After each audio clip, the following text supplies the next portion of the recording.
नमस्कार दोस्तों, उम्मीद करता हूँ you're all healthy and hearty. Thanks for the encouragement, please keep it going. तो एक बार एक आदमी था, तो जीवन में काफ़ी कठिनाइयाँ था उसको।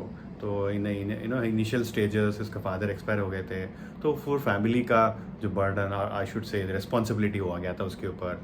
और ऐसा करके वो दैट पर्सन स्ट्रगल करते हुए डिफ़िकल्टीज फेस करते हुए, चैलेंजेस लेते हुए, और he kept on progressing in life. But आपके पास आपको शादी हुआ, then बच्चे हुए, but every day he has to face some challenge. उसको हर दिन कुछ ना कुछ नया नया चैलेंजेस आता था, और the person become fed up, ऐसा था कि एनफ ऑफ दिस। तो बहुत सारा प्रॉब्लम्स आ रहा है लाइफ में हर दिन, तो संन्यास ले लेते हैं। तो ही फेल्ट लाइक दैट। उसके बाद एक क्या किया, वहाँ पे एक बौद्ध भिक्षु था तो उस गांव में, उसके पास गया और बोला कि गुरुजी, तो मुझे आप दीक्षा दीजिए। मैं संसार से उठ चुका हूँ, बिकॉज मुझे हर दिन प्रॉब्लम आता है, हर दिन नया नया चैलेंजेस आता है। तो एक सॉल्व किया तो दूसरा आ गया, दूसरा तो तीसरा। तो ऐसा करते हुए बहुत सारा चैलेंजेस है लाइफ में, डिफ़िकल्टीज बहुत हो रहा है। तो आप मुझे दीक्षा दीजिए, तो मैं भी सन्यासी बन जाना चाहता हूँ। तो भिक्षु ने बोला कि ठीक है, तो एक काम करो, आज रात ठहर जाओ, कल देखेंगे। तो उस रात को ठहर गया। तो अगले दिन भिक्षु ने बोला, देखो हमें गांव गांव घूमने का आदत है, कहाँ जाना पड़ता है, तो चलो चलते हैं। तो भिक्षु और ये जो आदमी था, तो वो चले गए, चलते गए। तो जब जा रहे थे, तो बीच में एक रास्ते पे बीच में ना नदी आ गया। तो भिक्षु तो ज़्यादा बात ही नहीं करते। तो जब जा रहे थे तो नदी आ गया, तो बीच में तो वो भिक्षु रुक गए, कुछ बोले नहीं।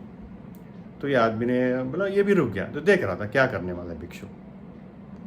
तो कुछ 10 मिनट, 15 मिनट, आधा घंटा हो गया, कुछ बोले भी नहीं और कुछ हुआ भी नहीं। तो आदमी ने पूछा कि भिक्षु को कि गुरुजी अब क्या कर रहे हो, तो नदी पार करना है ना, चलना है ना। तो बोलता है, मैं नदी का जो पानी है ना पूरा सूखने का वेट कर रहा हूँ, इंतज़ार कर रहा हूँ। सो जब ये पूरा सूख जाएगा, प्रतीक्षा कर रहा हूँ कि ये पूरा सूख जाए, उसके बाद जो नदी पार करता हूँ, अगले गांव चलते हैं। तो ये आदमी ने बोला कि ये कैसे संभव हो सकता है कि नदी का पानी पूरा कैसे सूख सकता है, तो क्या करना चाहिए। तो गुरुजी ने पूछा। तो आदमी ने बोला कि बाजू में एक पुल है, उसके ऊपर चल सकते हैं, या नाव है तो उसके सहारे हम नाविक है तो उसके सहारे हम नदी पार कर सकते हैं। पानी इतना गहरा भी नहीं है, तो हम तैर भी सकते हैं। तो बहुत सारा ऑप्शन है चलने के लिए। तो पानी कभी सूखेगा क्या, ऐसा करके पूछा। तो भिक्षु ने बोला, यही मैसेज मैं तुम्हें देना चाहता हूँ कि जीवन की जो नदी है, उसमें डिफ़िकल्टीज़ का कभी ख़त्म नहीं होने वाला है। तो जैसे तुमने बोला, तुम्हारे पास 3-4 ऑप्शन था। एक था कि न्यू डायरेक्शन पकड़ो, या किसी का सहायता लेके तुम आगे बढ़ो, या खुद डिफ़िकल्टीज फेस करो, चैलेंज लो, स्विम करो और आगे बढ़ो। तो तुम्हारे पास ऑप्शंस है। सो सिमिलरली जीवन में जो डिफ़िकल्टीज आता है, तो उसमें ये भी तुम कर सकते हो। तो करोगे तो शायद आपको जो डिफ़िकल्टीज है, तो उसको फेस करोगे एंड विल बी सक्सेसफुल। तो ये मैसेज आदमी को मिल गया, and of course he came back to the life, and he started facing the challenges with renewed energy, and he become of course successful. तो message, I am sure you got it. Message ये है कि दोस्तों, कि जीवन में ना संभव कभी नहीं है कि जब डिफ़िकल्टीज ना हो, चैलेंजेस ना हो। सुख और दुख दोनों आता है, और जब सुख आता है ऑफकोर्स हम एंजॉय करते हैं, दुख आता है तो हमें लगता है कि यार इतना सारा क्यों आ रहा है।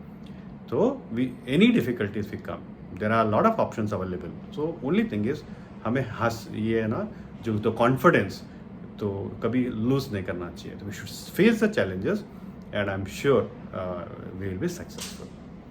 तो I sincerely hope that this message appreciate by each one of you. अगर आपको पसंद आए तो आपको किस करना है वो है, click the like button and subscribe.